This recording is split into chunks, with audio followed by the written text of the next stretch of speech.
खुद से पूछना है मिरर के सामने खड़ा होकर। आप जिस स्टेज पे हैं, आप जिस जगह पे अभी खड़े हैं, आपके नजदीक में आपका 12th क्लास का एग्जाम है, 12वीं कक्षा का एग्जाम आपके सर के ऊपर मंडरा रहा है और अभी आपको मिरर के सामने, आईना के सामने खड़ा होकर के आपको अपने आप से ये सवाल पूछना है कि आपको विद्वान बनना है या टॉपर। जिन विद्यार्थियों के दिमाग में ये आ रहा है कि उनको विद्वान बनना है, तो फिर वो विद्यार्थी हमारे 12th क्लास के एग्जाम में कभी टॉप नहीं कर सकते हैं। हो सकता है कि वो सेकंड भी आ जाए, हो सकता है कि वो थर्ड भी आ जाए, ये भी हो सकता है कि वो फेल भी हो जाए। आप लोग बोलिए मत, बस मेरा सुनिए आप लोग केवल। एक्सपीरियंस में आपको बता रहा हूं, विद्वान कभी भी कोई इंसान हर विषय में नहीं हो सकता। जब भी आप विद्वान होंगे, किसी न किसी एक स्पेशल फील्ड में होंगे। जैसे आर्यभट्ट का जब बात होता है तो आपके दिमाग में फिजिक्स आता है या केमिस्ट्री? मैथ आता है। जब आइंस्टीन का बात होता है तो आपके दिमाग में मैथ आता है कि केमिस्ट्री आता है? जब विलियम शेक्सपियर का बात होता है तो आपके दिमाग में बायोलॉजी आता है कि फिजिक्स? इंग्लिश आता है। इसका मतलब समझ रहे कुछ कि जितने भी विद्वान हैं वो किसी न किसी एक फील्ड और एक सेक्टर में, आप हर सब्जेक्ट में विद्वान नहीं हो सकते हैं बच्चों। अभी अगर आपसे पूछा जाए कि आपका लक्ष्य क्या है, अभी अगर आपसे कोई पूछता है कि आपका लक्ष्य क्या है, जिस प्रकार से अर्जुन से पूछा गया कि अर्जुन आपका लक्ष्य क्या है, तो उसने सीधे बोला कि चिड़िया का आंख। अभी आपसे अगर कोई पूछता है कि आपका लक्ष्य क्या है, तो आपके मुंह से कभी भी अभी के डेट में, अभी के सिचुएशन में आपके मुंह से ये नहीं निकलना चाहिए कि यूपीएससी क्रैक करना, ये नहीं निकलना चाहिए कि हमारा बीपीएससी क्रैक करना, दरोगा, साइंटिस्ट। आपका अभी जो लक्ष्य है वो है 12th क्लास का एग्जाम। आपके लिए चिड़िया का आंख है, आप अर्जुन हैं तो आपके लिए चिड़िया का आंख है आपका 12th क्लास का एग्जाम। और इससे बड़ा लक्ष्य आपका आज के डेट में कुछ भी नहीं होना चाहिए। और आपको 12th क्लास के एग्जाम को पास करने के लिए सारे विषय को पढ़ना पड़ेगा, और उसके लिए आपको विद्वान की तरह नहीं, टॉपर की तरह सोचो। सो आज के बाद आपके दिमाग में ये होना चाहिए कि आपको विद्वान नहीं, आपको टॉपर बनना है। 12th क्लास का परीक्षा दे लीजिए, फिर सोचिए आपको विद्वान बनना है, नॉर्मल, कोई दिक्कत नहीं। लेकिन अभी आपके दिमाग में ये होना चाहिए कि आपको टॉपर बनना है, और टॉपर बनने के लिए कुछ चीजें हैं जिसको फॉलो करना पड़ता है। टॉपर आप ऐसे ही नहीं बन जाइएगा कि हाँ आप मन में सोच रहे हैं कि हमको टॉपर बनना है, आप टॉपर बन गए। ना माधुर सर के पास कोई ऐसा शरबत है जो आपको बोल के दे देंगे और आप पी के टॉपर बन जाइएगा, और ना ही किसी फिजिक्स और केमिस्ट्री और मैथ के टीचर के पास कोई शरबत है, जड़ी बूटी है जो आपको दे देगा और आप टॉपर बन जाएगा। टॉपर टीचर से नहीं, टॉपर आप खुद से बनो अपने बल पर। अगर कोई टीचर ये कह दे कि मैंने टॉपर बनाया है, तो मैं कहता हूं कि वो सरासर गलत है। विद्यार्थी खुद अपनी मेहनत के बलबूते पर टॉपर बनता है। मैं यहाँ से मेहनत करता हूँ और आप वहां से मेहनत करते हैं, और जब दोनों का मेहनत मिलता है तब जाके रंग लाता है, और तब आप टॉपर बनते हैं। टॉपर बनने के लिए आपको कुछ चीजें, जरूरी चीजें आपको फॉलो करना पड़ेगा। जैसे महेंद्र सिंह धोनी का नाम आप लोगों ने सुना। लोग कहते हैं कि इंडिया का आज तक का सफल कप्तान कोई रहा है तो महेंद्र सिंह धोनी। क्या उसका लक्ष्य अच्छा था? नहीं, उसके प्लान्स अच्छे थे। वो प्लान्स को एग्जीक्यूट करता था अच्छे तरीके से। बेटा, अपने लाइफ में अगर तुम विद्यार्थी हो तो दो बातों पे फोकस करना, प्लान बनाना और प्लान को एग्जीक्यूट करना। दोनों में जमीन आसमान का फर्क है। रूटीन बनाना और रूटीन को एग्जीक्यूट करना, दोनों में जमीन आसमान का फर्क है। प्लान बनाना और प्लान को एग्जीक्यूट करना, ये आपके हाथ में, हमारे हाथ में नहीं, ये आपके हाथ में। प्लान बनाने का तरीका आपको मालूम नहीं, इसलिए आप प्लान बनाने में भी फेल हो जाते हैं और प्लान को एग्जीक्यूट करने में भी फेल हो जाते हैं। रतन टाटा का एक बड़ा सुंदर स्टेटमेंट है, मैं आपको बताने जा रहा हूँ। रतन टाटा का नाम आप लोगों ने सुना है? रतन टाटा का एक बड़ा सुंदर स्टेटमेंट है, The idea will not work until or unless you will work the idea. इसका मतलब हुआ कि वो आइडिया तब तक काम नहीं करता है जब तक आप उस आइडिया पे काम नहीं करोगे।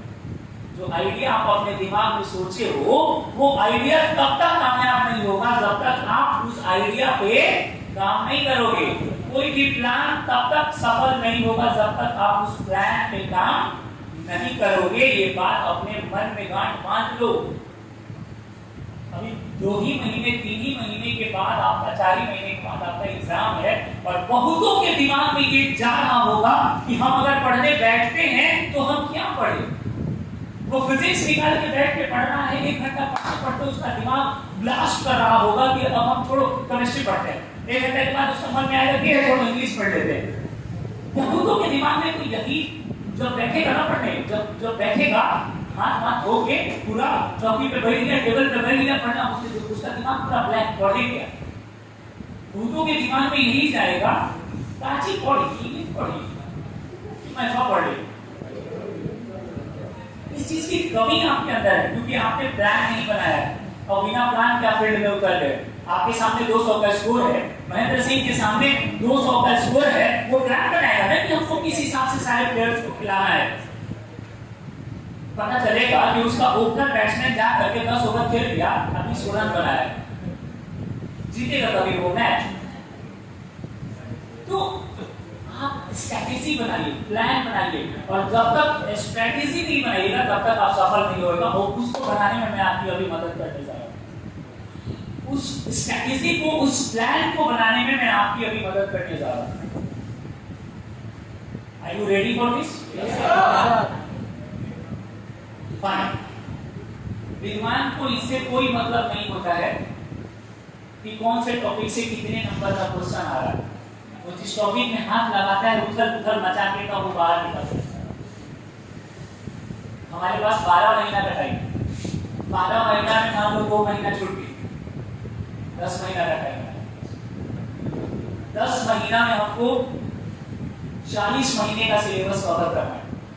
अब तुम लोग सोच रहे होगे कि 40 महीने का सब कैसे सिलेबस कह रहे हैं, 10 महीने में 40 महीना का सिलेबस कैसे कवर होगा, यही तुम लोग सोच रहे होगे कि 40 महीना का सिलेबस कैसे करेंगे। बेटा फिजिक्स में जितने टॉपिक्स हैं उन सारे टॉपिक्स को अगर आप डीपली अध्ययन करोगे तो एक फिजिक्स का एक चैप्टर आपको 2 महीना से कम नहीं लेगा। फिजिक्स का हर एक चैप्टर 2 महीना 2.5 महीना 2 महीना 2.5 महीना आपका लेगा। टोटल कितने चैप्टर्स? 14-15 चैप्टर है टोटल, दोनों फिजिक्स में आता है। अगर 14 फिजिक्स है, 14 टॉपिक है, अगर 14 टॉपिक को अगर हम लोग 2-2 महीना भी काउंट करते हैं तो 14 दूनी 28 महीना है तुम्हारे पास, 28 महीना है तुम्हारे पास। अब सुनो प्लान क्या होता है। अब जो टॉपर्स होते हैं ना, अब यहाँ पे प्लान बनाते हैं। 28 महीने के सिलेबस को 10 महीने में कैसे कवर करें कि टॉपर हो जाए, वो भी ऐसे कवर करना है कि हमको टॉपर हो जाए। तो उसके लिए हमको ये जानना होगा पिछले 4 साल के क्वेश्चन बैंक को हमको पहले रीड करना होगा, रीड नहीं स्टडी करना होगा। पिछले 4 साल के क्वेश्चन बैंक को स्टडी करो।